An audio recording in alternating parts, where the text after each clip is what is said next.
This is Robert Madlachi of the MindShare Learning Report, Canada's Learning and Technology e-magazine, and welcome to This Week in Canadian EdTech MindShare TV podcast. I'm honored to have join me for a MindShare Learning Moment Sue Bohle, who is the executive director, producer of the Serious Play conference happening October 11th to the 13th in partnership with TMU in Toronto. Sue is a legend in the serious game space and is from Santa Monica, California. She was schooled at Northwestern University and holds a master's degree in journalism and truly a legend, and honored to host you today, Sue, and exciting times ahead as you're preparing to host your 17th one, is it? He's the 17th. That's why I have all this gray hair, Bob. I've been doing it for a lot of years, and I'm just passionate about it because it's helping improve education. Well, and I'm going to pull up the website here as we're talking. Talk to me about how you ended up in this really cool space, but as an early adopter, if you will, back in the day.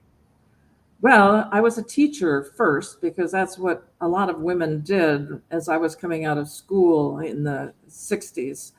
But I turned then toward public relations and, of all Hmm. things, became a very competitive public relations practitioner in the field of video games. Worked for a number of the original companies like I'm going Atari. to throw a name out at you, Nolan Bushnell.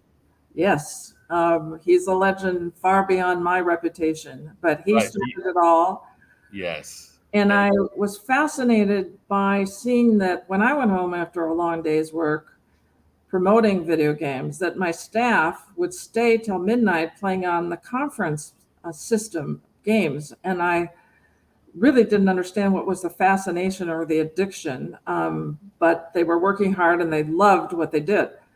Well, then one day, a guy called me and he said, I want you to help promote our game. And I said, sure, tell me about it. And he said, it teaches kids math. Well, what? I was just stuck. Wow, that's incredible. Well, I worked with him, and he was one of the earliest people getting into this whole category called serious games or Right, using game based play in any kind of training or education. Um, and from there, I began thinking that maybe I should help on this side because I've always been interested in education. So we right, started the first conference. What was interesting about the first conference is not only did teachers come that wanted to teach their kids math, but people came from corporate, from military, from healthcare, and they said, we're all interested in this concept of game-based learning. So we've made the conference one of the only conferences, I think the only conference that offers applications in all uses for game-based learning and game-based training. well, fascinating. Well, I'm just, and I'm sharing uh, the conference website here, and here's Ian, AI-driven 3D open world games for deep learning. So you're going to cover a lot of topics from AI to simulations and in various sectors as well. It's not just education, is it? It's medical, it's corporate. Talk to me about that. Yes, and it isn't for beginners. Well, they could come for sure, but it's really for those people that are thinking about or getting involved a little bit in this process and want to advance their skills. It's an international conference. So I have people coming Hmm. from India, from Turkey, from France, from uh, the Amsterdam area. So I really know that we are bringing some of the top speakers in the world who are sharing. Speakers are not paid. They come to share what Right. they learn. Hey, I got to stop you for a second there. Blair Fitzsimmons Yes, uh, is a past winner of our Schools of the Future contest. yes. So I'm glad to see that connection. He is, in my estimation, one of the top, most engaging educators who really understands the whole concept of hands-on, personalized learning to engage kids. Well, Blair's coming, but so is Paul Gervasi, who started in high school, is now teaching at the University of Toronto, and has even become a developer. I mean, there's Jim Pedrick, there's Mike Farley, a lot of Canadian people sharing their what they're doing in this whole area too. And I see Mitchell's going to be there, founding partner, academic business advisors. I know Mitch well. He has come for years and has been one of my most dedicated friends because we both do this mostly just because we believe that games can change education, as research is showing they do. Well, we see a lot happening in the STEM space, and kids are creating their own games. So it's really been a tremendous evolution. And I'm curious as to how AI will impact uh, the serious game space. Yes, there's several talks on AI as well as the newest thing on AR and VR. And it's across all industries, as you said. For instance, Danny Goyle is coming to talk about the use of simulations that are based on gameplay for orthopedic training. And he's one of the top in the world in terms of showing how residents in hospitals can advance much faster into the operating room as opposed to Right. watching for a year and a half. I know we hosted our summit last year at McGill University. McGill is highly notable for their serious game simulations for the medical program for doctors. They've really they have a center there that I'm aware of. Yeah. And you go right from there down to teachers, K-12 teachers who are coming to share what they're doing in the classroom. Hmm. And so international in nature and from industry and education. Yes, from training in education, from training in corporations and healthcare institutions to higher ed education and K-12 education. There, by the way, was Tom Smith, who is the lead designer on Roblox. For anyone who's listening, Wow. kids about 8 years old, he's the god for children's games. So it's really kind I you know I'm getting excited just hearing about who's going to be there, and you've got some legends, including yourself. And how do you stay at the top of your game? No pun intended. I have to go to the sessions myself, to be honest. I'm not technical in background, I'm marketing oriented. But when I saw how this was helping education, I knew my dad was looking down on me and said, Sue, you're doing right by the school help that is this is providing. So keep it going. And then you've got Dov Jacobson, who's the creative director of Games That Work, generative AI. Why, when, and how? Like this is incredible lineup you have. Like assembled an all-star team here. Well, Uh, what we find is that there's over 90 sessions, and we've also opened a seventh track for graduate students. The idea is to let as many different ideas about how to use game-based agent be shown and have people share, and even have graduate students show what they're doing in terms of research. yeah, And something for everybody. A lot of people find that in any single hour, there are two or three speeches that they really want to hear, and so they buy the set of recordings right at the top when they buy their registration. fantastic. And Stuart Criley, COO, founder of Indelible Learning, Games for Civic Health in an Election Year. Wow, not to get political, but what you know, it's going to be quite a year ahead, no doubt, in the It U.S. certainly is down here in the US. Well, you've got just scrolling down from Amsterdam, Peter Brunn, Amsterdam Game Lab. Talk to Yes. me about the whole incubation startup culture, and gaming has really lent itself to that, hasn't it? Yes, and you're scrolling by someone from a Fordant studio in Montreal, the young woman just above, and I've had great support from them through the years, and they in turn have grown as a studio. I think that any person interested in economic development could see that Toronto is a breeding ground for young developers. You have a lot of entertainment games, and some of those are trying to add a serious element, like add history to a history game so that an entertainment game can be used for school recreation as well. So it's a community that is growing here and can make your economy much better too. Absolutely. Thank you for that. And Indigenous focus too here with Elise. Yes, she is talking about how it was to work with Indigenous partner, how they had to learn to speak the language, if you will, in a Fascinating. thing of how people learn. And I've done a program, a game that will help people understand the Indigenous population and what they've gone through. There's Danny Goyle um, from west of Canada, Yeah. who's doing his orthopedic work. You have coming up there, Paul Darvasi, who, like I said, has made a career for himself out of Wow. starting to come to the conference. And That is incredible. Michael Washburn, a colleague of mine in EdTech from Logix Academy, he's uh, he's a bit of a Minecraft aficionado for sure.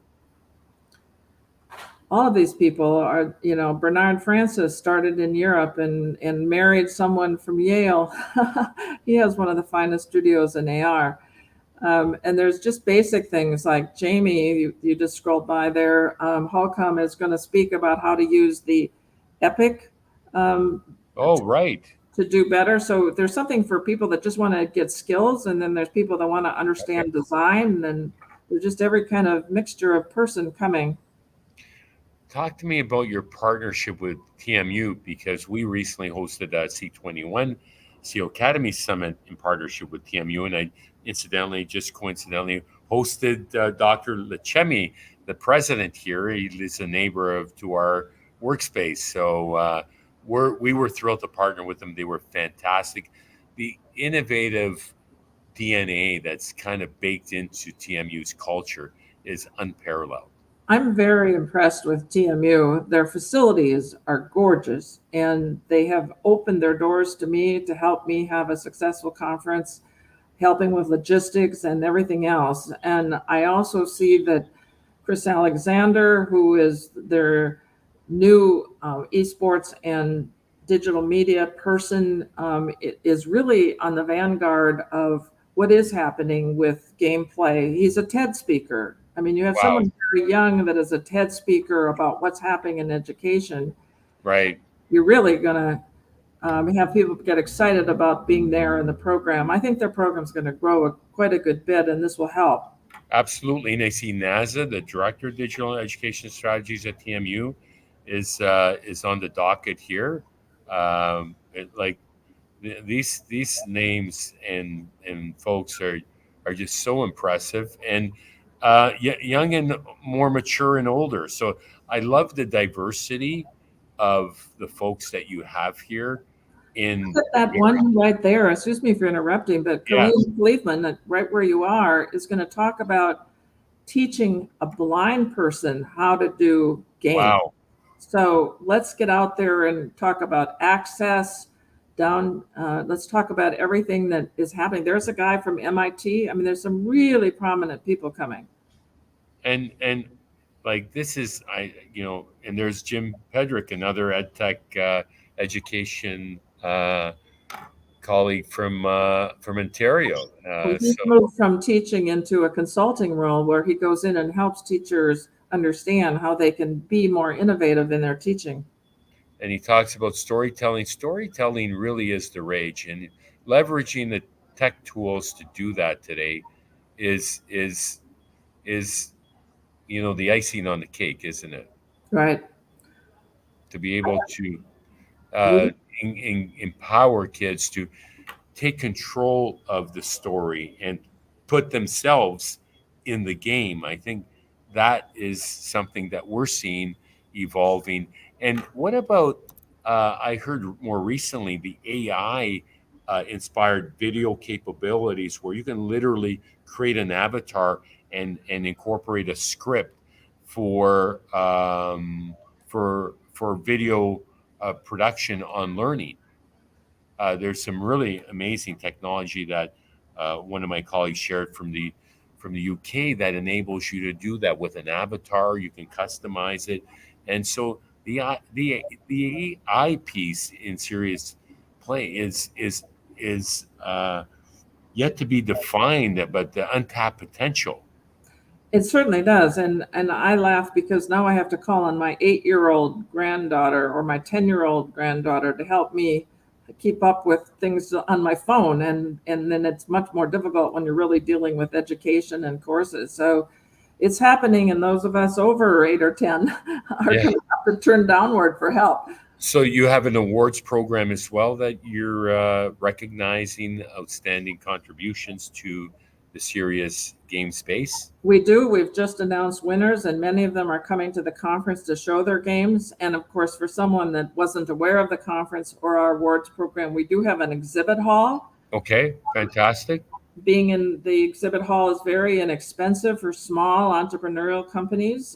We just want to have them have an opportunity Wow, to show their that's a great games. deal. Yeah, So, and $500. then during all the breaks and on Thursday night, we will have the exhibit hall open with both exhibits from entrepreneurial companies and also student projects from the universities in the area. So we're That's hoping. fantastic. On Friday, by the way, we are also having career guidance sessions for students interested in going into STEM and careers. And the STEM Fellowship Group, by the way, which helps kids that are interested in this kind of a career, is providing some of the technical support to help our speakers be able to connect before they start their session. So we're trying to reach out to students as well as faculty, although we think that these sessions really are professional, and anyone even in the business could benefit from seeing some of the really outstanding people there. Well, I am super excited to be participating at the event and hosting you today, Sue. It's in my estimation one of the most unparalleled conferences that's focused on the future of learning through technology, tech infused pedagogy, as Dr. Michael Fullen would say, and in all sectors. So I think that's really important distinction about your event, that it's not just about education, it's education across all verticals. So kudos to you for your stick to itiveness and growth mindset and keeping this going.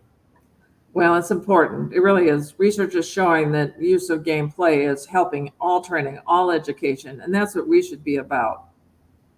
Right. And with that, any final thoughts to share? We've got the URL here that and serious playconf.com CONF, yes, abbreviated.